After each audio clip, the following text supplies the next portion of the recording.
let's get partisan here because this poll here is I'm going to gloat.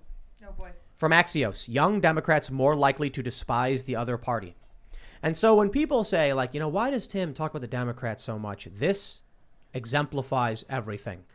Mitch McConnell recently came out. Yeah, he was talking about the midterms. The way that New York Mag put it is that Mitch McConnell is running on pure obstruction for 2022.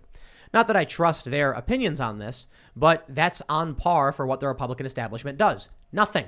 They obstruct. I've been saying that since, 2017. I've been like, what am I going to complain about Republicans for? Yeah, they sit around doing nothing. Democrats are enacting policy that is detrimental to this country. They're failing to secure the border right now with Biden in power. They're trying to ban guns, and Republicans do nothing. Now you see this. College, this is a poll we have from Axios. Generation Lab Axios polling. College students who would not, and then poll question, someone who voted for the opposing presidential candidate. So basically, 71% of young Democrats would not date a Republican. 41% would not support a business of a Republican. 37% won't even be friends with a Republican. And 30% won't work for one. Among Republicans, 31% won't date a Democrat. 7% won't support a Democrat business. 5% won't be friends with Democrats. And only 7% won't work for Democrats. This is a problem. Jeez. Now, look, I don't like division. I don't like people fighting.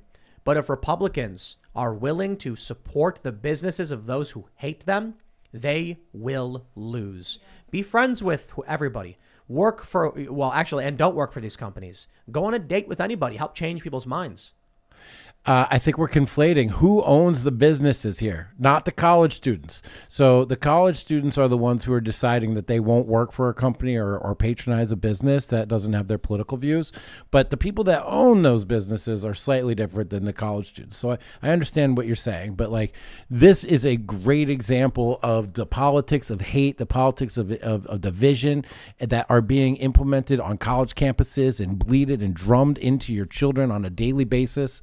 To hate, to give no quarter to. There's no reason to be compromising with any of these people. There's no reason, they're saying, there's no reason to have any empathy, sympathy, no understanding, no reaching out across the aisle. If it feels like they hate you more than we hate them, it's 100% true by multiple factors. This cannot survive.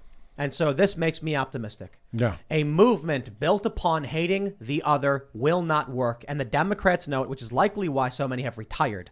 Because they're sitting there saying, what am I going to campaign on? None of these people care. These younger Democrats care about any of these issues. They just hate Republicans. Well, I can't win over moderates who lean Republican if I'm campaigning on why they're awful. How much power does this constituency have? Is it enough to drive a political candidate's decision making to say that college students won't do this, that, or the other, and that they have these predispositions? It's not about college students. I mean, college students can range from 18 to 24 on average. Yeah, maybe a little bit older. The least vote-missed MRFers of them all. It's like I was telling you before the show. I mentioned this, that the person running against Lauren Boebert texts me because I had donated to I donated to more Democrats than I've ever done. I've donated to like 4 Democrats and like 2 Republicans in my time. And so I ended up getting all these messages from Democrats, and they were like, help support me with my fundraiser. I'm running against Lauren Boebert. We have to stop her and the MAGA, blah, blah, blah. And I'm like, what are you campaigning for? Why are you running for office? Do you want to fix the roads? Do you want to get universal health care or something? No? You just hate Lauren Boebert? Stop texting me. She's following the same lead that all of the Democrats followed when it became to just hate Donald Trump, hate Donald Trump, hate Donald Trump. Trump did that too. Like he made fun of Hillary, made fun of the Republican candidates following in his wake do the same things. They utilize the same tactics. So it's natural for people to glom onto and to adopt winning practices of people that come before them, which is why I'm pretty optimistic actually on the future of the feminized society and the feminist movement is the opposite, is that you've got a whole generation looking ahead at all these women who are failed, right? Who are in their late 30s, who have their careers but have no families and are upset and disappointed. Maybe there's youth who are looking ahead at that signal and are saying, hey, I'm not going to live that life. So it's the same mechanism, the same channel, right? Trump did this. He called people names. He belittled people in some ways, with the fake names and all that. And then that spawned an entire generation of people mimicking him towards his success. Joe Biden got elected without any real positions, without even campaigning, because it was just like, we hate Donald Trump. And so, of course, now there's going to be a bunch of politicians in his wake doing that. So this is like a monkey see, monkey do kind of thing. And, it's not unexpected, but I don't think that it has absolutely any legs whatsoever. And I think one of the interesting parts about it was that, like, what was it, 70% of college Democrats won't even date a Republican? 76. How many were polled? Like, what was this poll? Every single one. Every college student. Every single one. From all across time. And it was perfect. Yeah, forever. Yeah. I wonder how many colleges were polled, how many students, if there's like 1,000 students, if this is 100,000 students, because it's also just a display Democrats in college of power and of survivability, right? If you're a Democrat or a Republican on campus, most of the time you're going to be a minority. Yes. So it's like, am I going to eat? Am I going to date? Am I going to be able to go to Subway? Well, then yes, I'm going to support a business that's owned by somebody who disagrees with me politically, whereas in the comfort of their college environment, the Democrat kids are very capable and able of being like, no, I'm only going to patronize people that see the world my way. They haven't made it out into the real world where there's other people out there and other viewpoints and other things, and they haven't had a chance to like be hungry if they're going to adhere to that sort of principle. Yeah, this is an interesting peer into the mind of a college student. Tim, do you have numbers on this poll? How many people or where? No, we can try and pull it up though. Yeah. But I'm trying to dig through that right now. It's funny that they don't put that info at the top. They really should. The data. Here we go. There's a lot more stuff. How, given the effects of COVID-19, how important is it for you to live in the town, city where your job is? And then Axios polls what they think is important. People based on their income. Let's see if here we go. Would you go out on a date with someone that voted for the opposing presidential candidate? Probably 32%, probably not 32%, 18% definitely. And then I guess when you get into the actual, look at that, income levels. People who make more than $130,000 are 20% unlikely. They say they wouldn't date someone, but poor people are the most likely to definitely not date someone. Oh, that's and then weird. What do we have? Probably not, definitely not. Political ID, and then here you go. Here's this data. What is this? Wait, 7% definitely. Would you want to date with someone that voted for the opposing presidential candidate? Oh, okay.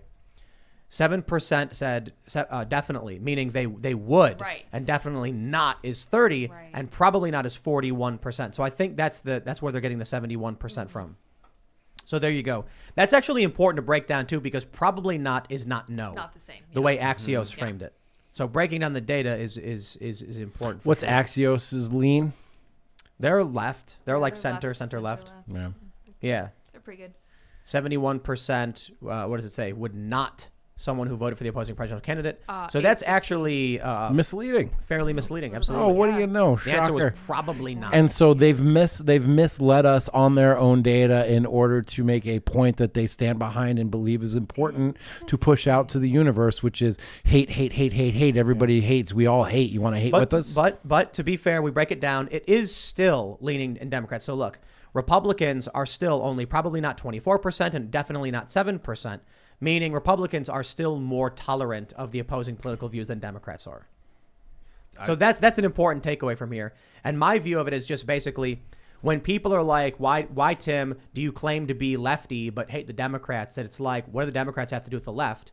And then when the leftists like Hassan and people like him and Vosh are like, Tim's far right. I'm like, the only thing we disagree on is reality. Like I can tell you definitively, like when we had Vosh here. Oh, no. Hunter Avalone was here. Yeah. And he actually, I would have let this go because I'm, sometimes I'll let people, I'll let people have their opinions. But when we were talking about, it's true. When we were talking about Burisma and Viktor Shokin and Zlochevsky and stuff, he actually told me I was wrong and then pushed back on me. And then I was like, do you have any idea what you're talking about? And then I went off. I'm like, bro, I did so much research on the Hunter Biden Burisma stuff and then followed up Matt Taibbi's reporting. I started reading through what he was reporting on. I have dug through that. And I talked to these people. They don't know. They don't believe it. And that's the problem. You can be on the left. You can believe in whatever economic policies you want. But if you don't know what reality is because you don't do research, then I'm sorry, we disagree on fundamental reality. And a really good example of this is David Pakman. David Pakman and I probably agree on a whole lot of things. Because I've known the guy for a really long time. The problem is David Pakman isn't a journalist. And I'm not saying that disparagingly. He just doesn't do research. He literally doesn't. He had a segment where he was mocking Ted Cruz for saying that Ukraine meddled in the 2016 election to help the Clintons, which was reported by Politico, and the New York Times reported that a Ukrainian court even said as such. That isn't to say that Ukraine as a government was secretly trying to overthrow the U.S. or anything like that, but that special interests in Ukraine were doing this. David Pakman puts out a video where he mocks Ted Cruz for being correct. And I'm like, bro, if you didn't even bother to Google this, we have a fundamental problem. We can agree on policy positions. We probably agree on a lot. But don't call me right wing because I believe in the truth and you didn't Google it. That's the state of politics. I think that's a pretty good indicator is like, are you willing to do the work? If you do the work and you really do the research and you read and you're open-minded to things that may not resonate immediately with you, it's a sign. It must correlate with being right wing in this new environment. That's it. Right. Instead of just taking things that make you feel good or actually in this case, make you feel bad. Right. These people are reacting to being told things that make them feel bad. And then they stop there. There's a story